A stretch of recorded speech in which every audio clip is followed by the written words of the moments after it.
Hi hello నమస్తే అండి. మీషోలో తక్కువ బడ్జెట్‌లో మంచి శారీ కావాలనుకునే వాళ్ళకి ఈ శారీ అయితే చాలా బాగుందండి. క్వాలిటీ చాలా చాలా బాగుంది.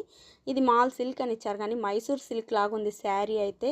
మైసూర్ సిల్క్ తీసుకోవాలి అనుకున్నప్పుడు ఎక్కువ బడ్జెట్ పెట్టాల్సి వస్తుంది. అలా కాకుండా ఇలా తక్కువ బడ్జెట్‌లో చాలా క్వాలిటీ అయితే చాలా సూపర్గా ఉందండి. మీరు ఏమాత్రం ఆలోచించకుండా తీసుకోవచ్చు.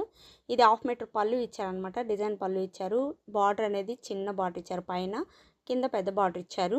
మరి అంత పెద్ద బార్డర్ కాదు, కొంచెం మీడియం సైజ్ బార్డర్ అనేది ఇచ్చారు. బాందిని ప్రింట్ లాగా ఇచ్చారనమాట. మొత్తం శారీ మొత్తము క్వాలిటీ అయితే చాలా బాగుందండి. శారీ మొత్తం ఇలాగే డిజైన్ అనేది ఇచ్చారు. బ్లౌజ్కి చిన్న చిన్న బుటీస్ అనేది ఇచ్చారనమాట. చిన్న బాందిని ప్రింట్ డిజైన్ లాగా ఇచ్చారు. మనం దీంతో అయితే లెహంగాస్ కానీ లేకపోతే లంగా ఓణి కానీ స్టిచ్ చేసుకోవచ్చు. ఎందుకంటే మనం శారీని అలాగే కన్వర్ట్ చేసుకున్నాం అనుకోండి, డ్రెస్ అయినా లెహంగా అయినా వేస్ట్ కాదు. బ్లౌజ్ కుట్టిన తర్వాత కన్వర్ట్ చేసుకోవడం కష్టమవుతుంది. ఇలా బ్లౌజ్ ఉన్నప్పుడే ఇలా డ్రెస్ కానీ లెహంగా కానీ దీంట్లోనే ఓణి తీసుకోవచ్చు, లెహంగా తీసుకోవచ్చు, బ్లౌజు వస్తుంది, అన్నీ వచ్చేస్తాయి అనమాట. తక్కువ బడ్జెట్లో లెహంగా ఓణి అనేది సెట్ అయిపోతుంది. బాగుంటుంది ఇది లెహంగా ఓణికి అయితే. డ్రెస్కి కూడా చాలా బాగుంటుంది. మీకు కావాలంటే పర్చేస్ చేసుకోండి. లింక్ అనేది ఇస్తాను. Thank you, bye. మరో మంచి వీడియోతో మళ్ళీ కలుసుకుందాం.